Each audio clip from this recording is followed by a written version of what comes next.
final game of the Rugby Championship this season came down to Argentina versus South Africa in South Africa. Argentina, of course, causing an upset last week by the very finest of margins, only 1 point in it. And that did put Argentina in a chance to actually win the competition. They needed to win by about 38 points and couldn't quite get the job done. Let's be fair, it was a very tall order in order for them to do that. Eben Etzebeth's milestone game this week. He now officially has the most caps for South Africa, and what a hell of an occasion. This is bigger than just making 100 tests, I think. I mean, let's be fair. He's now the leading caps player for his country, and that, you know, he's out there on his own now, whereas there's a number of players that have played 100 tests, and the same thing for James Slipper. So I just wanted to make that comparison with Sam Cane reaching 100 tests, a significant milestone there as well. But Eben Etzebeth, that is one hell of an impressive effort, and the crowd was just awesome. They were vocal and cheering the whole way through.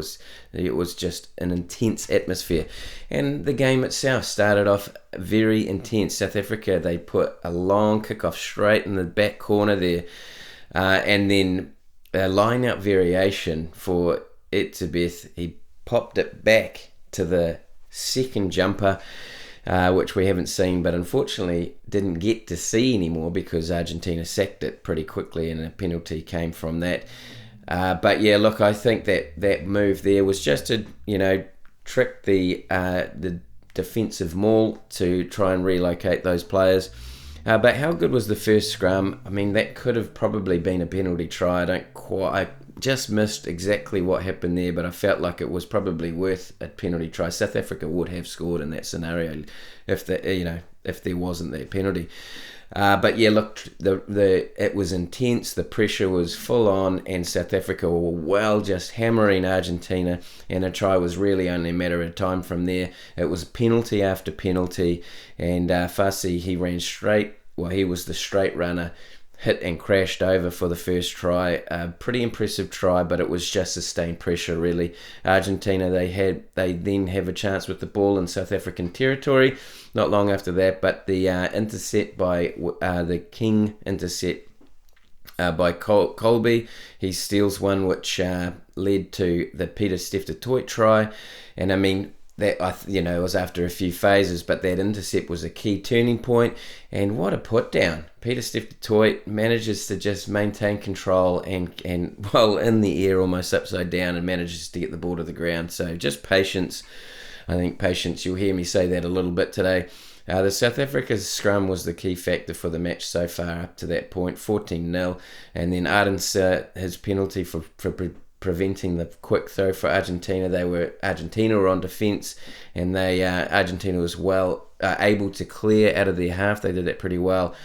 And their attack, Argentina's attack, has been pretty impressive this year, to be fair to them. They did score a great try, a lot of offloads, and South Africa's defence was just not able to settle and just keep up with them. But Argentina managed to score a great try and sort of get back into the game at that point, don't they? Only one try behind. 3 tries in the first 20 minutes, a hell of a quarter. And then there was an Argentina penalty for being in front of the kicker. For me, the ball was out, and I didn't think it impacted on the play whatsoever. So, but an easy 3 points to South Africa, and I guess there was a few technical penalties in that game, and up to that point of the game, and I just felt they didn't actually impact on the game. The penalties themselves did, of course, but what caused the penalties didn't really impact on the game. However, whatever. South Africa was dominant anyway, but Chicobras, his injury was pretty unfortunate. He'd been playing really well. I mentioned him last week, and so he went off injured, and then not long after that there was a yellow card to Argentina with winger Carreras, I think. But that just made life pretty difficult for Argentina at that point. Argentina defended admirably with the man down, phase after phase, but South Africa, they just spread the ball both edges, just trying to find that space and wear Argentina out. And Damien Dialende, he beats a couple of tackles on the right edge and gets an offload to Cheslin Colby, who then offloads to Fassi for his second try.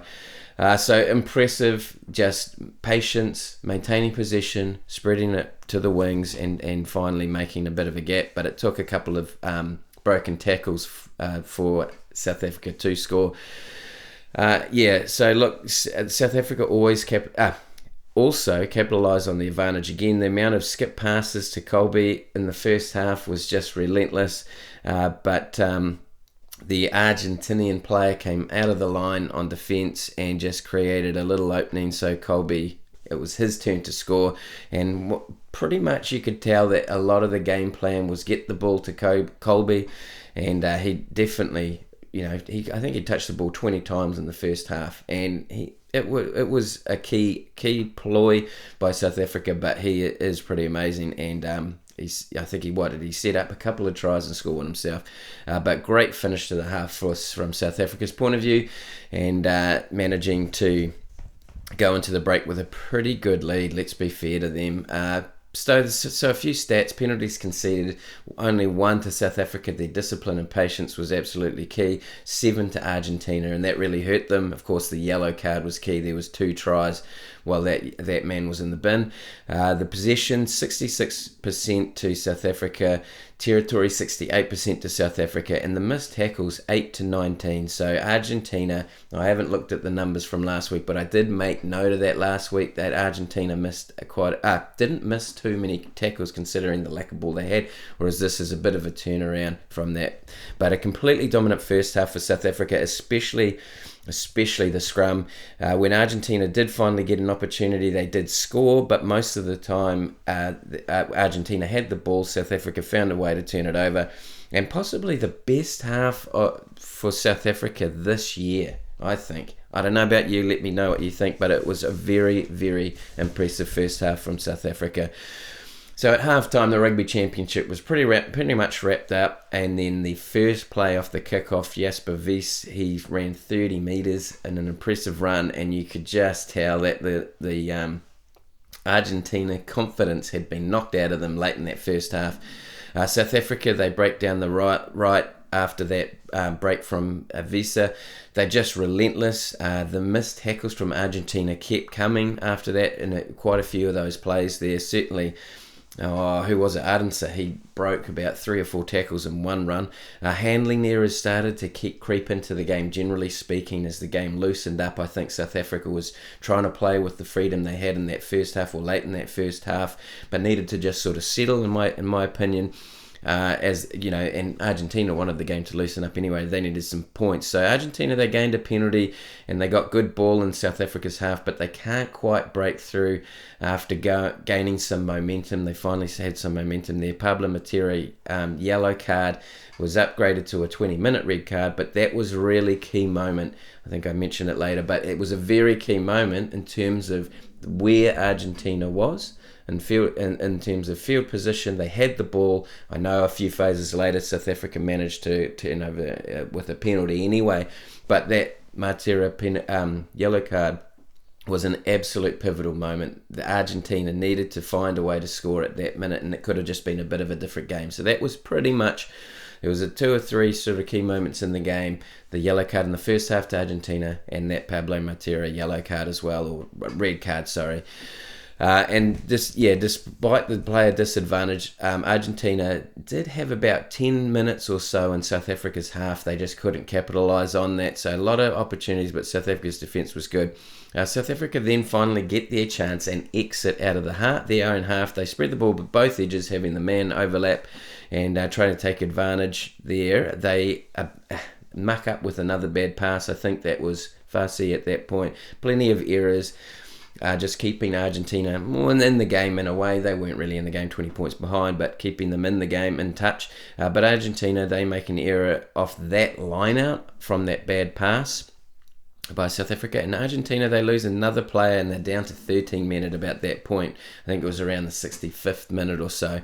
South Africa drill it into the corner, and they took that opportunity. First points in the second half didn't come until the 68th minute, so not a lot of notes in that period. It was a bit of backwards and forwards, a number of errors between both teams, and no one really making some momentum.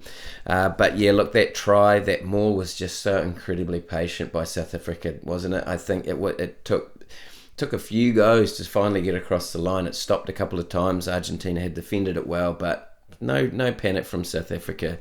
The floodgates opened up after that, and South Africa make a break from that kickoff as well. Narrowly missing out on a try after in the corner. I think it was Ardense did many replays. But yeah, look, I think South Africa should have just kept the ball in hand rather than trying to put that kick through. Whatever, they score through Pieter-Steph du Toit not long after that. So through another good try. What did he get? 2 tries? That's pretty impressive. He hasn't. I think he scored about 11 or so for South Africa. So 2 in this game for Pieter-Steph du Toit's pretty awesome. South Africa, they were just relentless, weren't they? I think it was a key word, defence or attack, whatever. But from that kickoff again, I think there was a knock on by Farsi, so another error from him. Just in South Africa's own half. But yeah, South Africa defence drive Argentina back. They can't make any momentum. South Africa get the turnover and then just unstoppable, and they score a try for good grubber through Andre Pollard after a few phases. Just relentless is a key word. So what's that? 3 tries in the last 10 minutes there. But Argentina, they get back to 15 men for the last couple of minutes, and they have a proper crack. Argentina one final crack to score, but just can't break down that South African defence. And South Africa really committed to holding Argentina out, let's be fair. Frustrations boil over and it ends on a bit of a sour note, but just a bit of a scuffle at the end. Argentina, I would say, the frustrations just boiled over from their point of view. 48-7. Is that a fair scoreline to you? I don't know. I felt that second half was a bit closer than that. I think 2 tries to South Africa with Argentina being a man down in the first half, and then 3 tries with Argentina being 2 men down in the second half. So 5 tries. It was 7 tries to 1. 5 tries scored with a man advantage. Sort of ruined the game, or I guess took the contest out of the game with those errors, and justifiably errors, don't get me wrong. But anyway, handling errors 11-10. At halftime, it was 4-5. So South Africa had 7 handling errors in the second half, which they wouldn't be too rapt about. Penalties 7-11 conceded. Argentina 11 of those, so they were a little bit more disciplined in the sense of penalties in the second half. However, there was 3 cards in the game. Half-time was only 1 penalty to 7, so South Africa conceded 6 in the second half. Missed tackles 19-30. At the end of the game, it was 8-19 at halftime. So Argentina tidied up their missed tackles, and South Africa made a few more in the second half. Possession 60-40 at the end of the game. Territory 56-44. So the stats did show that Argentina did come right back into the game, and they were a lot more competitive in that second half. However, the damage was done. But if there was a try at around that 60th minute mark when Argentina were hot on attack, it might have been just a little bit closer, but the wheels really fell off for Argentina, yeah, so I mean, they weren't as good as they were last week, let's be fair. They really missed, I think, Crema and the loose forwards, and I'm not sure why Pablo Matera wasn't starting, but they did play pretty well in that second half. But to be fair, South Africa, they had done it in the first half. They had knocked the wind out of Argentina late in that first half, and it was, of course, helped by that yellow card. The second half was completely different to the first half. South Africa probably a little bit loose, as I said. A few errors crept in. But yeah, look, when South Africa finally got that try in that 68th minute or so, it was just relentless after that. But I mean, 3 tries in the last 10 minutes. So South Africa, they lost 2 games this season so far by a total differential of 2 points, and both of those games, one Ireland, one Argentina, could have gone either way. So very, very impressive season so far for South Africa. They were comfortable winners of the Rugby Championship. New Zealand actually ending up in second place because Argentina couldn't take any points out of this one. And Argentina, let's be fair to them, they play pretty well most of this Rugby Championship. They beat all teams this year for the first time. They were unlucky to lose by the Wallabies by 1 point.